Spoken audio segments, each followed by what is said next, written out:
ماہر تعلیم دانشور ڈاکٹر عارفہ سیدہ کے ساتھ خصوصی نشست المورد انسٹیٹیوٹ کینیڈا شعبہ خواتین. یہاں سے کوئی سوال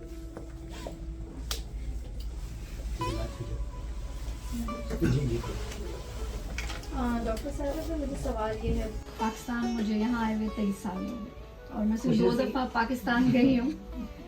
افسوس ہوا جو میں بھی گئی ہوں. آپ کو کیسا لگتا ہے کہ پچھلے 30-35 سالوں میں کیا ہم نے کچھ بھی ترقی نہیں کی؟ سوال یہ ہے کہ ترقی آپ کسے کہتے ہیں؟ نہیں، نوجوانوں کا میں نے دیکھا ہے کہ تھوڑا اگر میں یہاں دیکھوں تو کوالٹی نظر آتی ہے as a gender, husband and wife, گھر میں ایک دوسرے کو امپورٹنس ہے. ہمارے زمانے میں اتنی نہیں ہوا کرتی ہے 23 سال پہلے. آپ چند گھرانوں کی بات کر رہے ہیں یا پاکستان کی عمومی صورتحال کی اگر بات؟ تھوڑا سا بھی ریشو میں بڑا ہو. وہ کون سا ریشو؟ تھوڑے تو ہم پڑھے لکھے ہوئے ہیں بالکل بھی تھوڑے نہیں. جو ہم پڑھے لکھے ہوئے ہیں. میں ایک پرانا پاپی استاد ہوں، بہت اطمینان سے کہہ سکتی ہوں کہ بہت سال ہو گئے، میرا خیال ہے 4-5 دہائیاں گزر چکی. اب ہم تعلیم روزگار کے لیے دیتے ہیں، اب ہم تعلیم زندگی کے لیے دیتے ہیں. تربیت تو غائب. وہ کہتا ہے اب میں فائن آرٹس پڑھنا چاہتا ہوں. اے وقوف ہو، تصویریں بنا کے کیا کرنا ہوگا؟ ڈاکٹر بنو، MBA کرو، اور کچھ نہیں کر سکتے تو جرنیل ہی بن جاؤ. آپ ہی پہ چلے جاؤ. اور یہ اتنا آسان کام نہیں جو آپ نے بتایا. نہیں، یہ جو آپ ایک سطح ہمارے یہاں جب باہر سے مہمان، ہمارے دوست عزیز رشتے دار آتے ہیں، زیادہ سے زیادہ مہینہ بھر رہ لیتے ہیں اور تو وہ ان دنوں میں ہماری اصلی زندگی نہیں دیکھتے. ہم ہمارے محبت کے ان کے سامنے ہر چیز چاندی کا ورق لگا کے پیش کرتے ہیں. وہ ایک مصنوعی زندگی ہے جو روزمرہ کی زندگی ہے، مشقت کی زندگی ہے. اور جو مجھے بات بہت پاکستان کے لیے قوت کی بات ہے، 65% آبادی نوجوان. 65%. تو میرے جیسے، میں تو ان سے ہمیشہ جب وہ کہتے تھے کہ کسی کو اب الیکشن میں گھبرانا نہیں چاہیے. 65% آبادی ان کے ساتھ ہے، جیت گئی. لیکن اس 65% کو اگر آپ صرف انگریزی میں SHIT سے آگے بولنا سکھاتے ہیں. میں نے ایک دن اپنے ایک شاگرد سے پوچھا تھا کہ انگریزی SHIT کہتے رہتے ہو، اگر میں اس کا اردو کا متبادل لفظ بولوں تو بدبو آئے گی.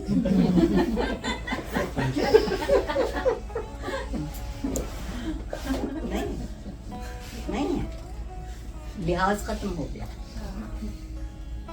تہذیب کے تھوڑے سے سلیقے تھے. اب ہم اسے، وہ کہتے ہیں مجھ سے میرے شاگرد کہ ہم بہت سچے لوگ ہیں. تہذیب منافقت کرنا. جب یہ سوچنے کا زاویہ اس طرح بدل جاتا پھر آپ کیا کریں. اور تعلیم، میرے سامنے اتنے بڑے استاد بیٹھے، اس معیار کی نہیں رہی. آپ صرف اتنا پڑھانا چاہتے ہیں جتنا کام آئے گا یا جس سے پیسہ بنے گا. ہاں، وہی جو کام آئے گا. آپ کسی انگریزی ادب والے سے یہ پوچھیے کہ فلاں سال میں کیا ہوا تھا، کہتے میں ادب پڑھاتا ہوں، تاریخ نہیں پڑھاتا. تاریخ والے سے پوچھیے کہ یہ میر کاہے کو روتے روتے مر گئے. آپ یہ کہہ کے خوش ہو گئے کہ وہ قنوطی تھے، پیسیمسٹ تھے. کیوں تھے؟ کیا ہوا؟ یہ میرا کام. کاشیں کاٹی ہم نے زندگی کی. زندگی کاشیں کاٹنے کا نام نہیں ہے، زندگی تو رفوگری کا نام. تعلق انسان کا انسان سے، ہاں، رفوگری سے. کاشیں کاٹ لینا تو بتا. اب لوگ DHA میں جا کے رہنا چاہتے ہیں تاکہ وہ شریف سمجھے جائیں. سیاست میں شریف سمجھے جائیں یا سمجھے جائیں وہ ایک الگ بات. آپ دیکھیے ہم نے توجہ کہاں لا کے رکھی. میری ایک دوست, میں یہ اس دفعہ سب کو قصہ سنا رہی ہوں, میرے آنے سے پہلے مجھ سے ملی اور کہنے لگی کچھ اداس بیٹھی تھی. کہ کیا ہوا؟ کہ نہیں ایک اور فنکشن آ رہا ہے اور مجھے اس کے لیے جوڑا بنانا. اس سے کچھ دن پہلے وہ مجھے بتا چکی تھی کہ کسی تقریب میں انہوں نے 5 لاکھ کا جوڑا بنایا. میں تو 5 لاکھ مجھے بے ہوش کرنے کو کافی, لکھا ہوا بھی دیکھوں تو بے ہوش ہو سکتی. تو میں نے کہا وہ کیا ہوا ابھی جو بنایا؟ کہنے لگی ہیں وہ پہن لیا لوگوں نے, اس کو ہمیں پہنے دیکھ لیا. میں نے کہا کیا کیا, مائی کو دے دیا؟ بولے نہیں دیا تو نہیں ہے, پر اس دفعہ تو ہمیں نیا چاہیے. بہت اچھی بات بنائی. یعنی ہاں کچھ نہ کچھ تو کرنا پڑے گا. کہ ہماری بدتمیزی معاف کیجیے گا, چہرے کا کیا کریں. وہ مجھ سے میری بہن کہتی ہے کہ 2 لاکھ میں وہ بھی بدل جاتا. سوچئے کہ ہم نے زندگی کو لا کے رکھا, نمائش کی چیز بنائی. زندگی تو محبت کرنے کی چیز. مجھے بہت محبت, مجھے زندگی بھی بہت اچھی لگتی ہے, مجھے دنیا بھی بہت اچھی لگتی ہے. اور آپ کو بہت عجیب لگے گا, مجھے کسی سے کوئی شکایت نہیں. میں جنت میں نہیں رہ رہی ہوں, ایک دنیا میں رہ رہی ہوں. اونچ نیچ, اچھا برا, خوشی غم, سب اسی زندگی کا حصہ ہے. ہم زندگی کو قبول نہیں کرتے, زندگی کو املا لکھوانے کی کوشش کرتے ہیں کہ ہم ڈکٹیشن کرائیں. نظام خدا بندی میں زندگی ڈکٹیٹ کراتی ہے. ہم نہیں کرتے, ہم اچھے ہوں گے اگر اچھا املا لکھ لیا اور خوش ہو جائے. ہم نے خوشی کو بھی سکوں میں, جائیداد میں, زیور میں, مال و منال میں پابند رکھا. کاش کے وہ لوگ خوش ہوتے, کاش کے وہ لوگ خوش ہوتے تو میں ان کی بات مان لیتی. آپ ہمیں صرف ہمارا اختیار بحیثیت انسان ہونے کے بعد دیں, بس اس سے زیادہ کچھ نہیں. آپ کا کوئی حق ہمیں نہیں چاہیے. آپ چیخیے, آپ ماریے, آپ زبردست بنیے, نہیں مجھے نہیں چاہیے. آپ کو قطع کلام نہیں کرنا چاہوں گی. اختیار کی بات کی, مجھے بہت دیر سے یہ سوال میرے ذہن میں تھا, میں بھول نہ جاؤں. ہم جب اختیار دینے کی بات کرتے ہیں تو اس میں بہت زیادہ ہمیں ایک آگے سے جواب آتا ہے مرد حضرات سے کہ عورت اس اختیار کا بے جا استعمال کے بیچ میں کہ اس اختیار کا بے جا استعمال کریں گی اور استحصال بھی ہو سکتا ہے مردوں کا. تو ہمارے سامنے ابھی تک ایسی کوئی اگزامپل آئی تو نہیں کہ اختیار دیا گیا اور استحصال ہوا. معاف کیجیے اگر آئی ہو اس طرح کی. بہت آسان بات ہے, یہ کوئی مسئلہ کیا یہ خوف کیوں ہے کہ اگر اختیار دیا جائے گا؟ طاقت کی بات ہے, ایک طاقت کا ملمہ ہے, ہم طاقتور ہیں. کیا مرد کو اختیار ملا تو اس نے اس کا استحصال کیا, ظلم کیا؟ وہ چونکہ انہوں نے سارے اختیار لے کے استحصال کیا ہے دوسروں کا, اس لیے وہ سمجھتے ہیں جسے بھی اختیار ملے گا وہ استحصال کرے گا. ہر کوئی اپنے تجربے سے. نہیں, بالکل نہیں ہے. میں کسی صورت مردوں کے اختیار نہیں چاہتی, نہیں بالکل نہیں. میں اس معاملے میں بہت سچ کہہ رہی ہوں کہ نہ میں مردوں کی دنیا میں جینا چاہتی ہوں, نہ صرف عورتوں کی دنیا میں انسانوں کی دنیا میں. اچھے بھی ہیں, برے بھی ہیں, غمزدہ بھی ہیں, خوش بھی ہیں, اپنے حال میں مست بھی ہیں, اپنے حال میں مست نہیں بھی ہیں. اور زندگی کی جو یہ اتنی تنوع ہے زندگی میں, جو اتنی رنگا رنگی ہے, وہ اس کو بہت دلچسپ اور وہ خوبصورت بناتی ہے. ان کے سوال سے مجھے یاد ہے پچھلے دنوں 14 اگست کو مختلف میسیجز آ رہے تھے, آزادی مبارک آزادی مبارک. ایک میسیج آیا کہ اوورسیز پاکستانیوں کو پاکستان سے آزادی مبارک. دل جلے نہ لکھا, کسی دل جلے نہ لکھا, اس کو اجازت دے دیجیے. تو آج کل جو حالات ہیں تو یہ بڑی صادق بھی آتی ہے بات, آپ اس میں کیا کہیں؟ دیکھیے, اگر میں اپنے ملک میں اجنبی ہو کے جینے لگوں تو کیا ہوگا, تو کیا ہوگا. اس ملک میں یا کسی دوسرے ملک میں ہم دوسرے درجے کے شہری ہو کے رہتے ہیں, مان لیتی ہوں میں اس حد کو, لیکن ہمیں یہ بات معلوم ہے کہ قانون برابر ہوگا. یہ تقویت بہت بڑی ہے.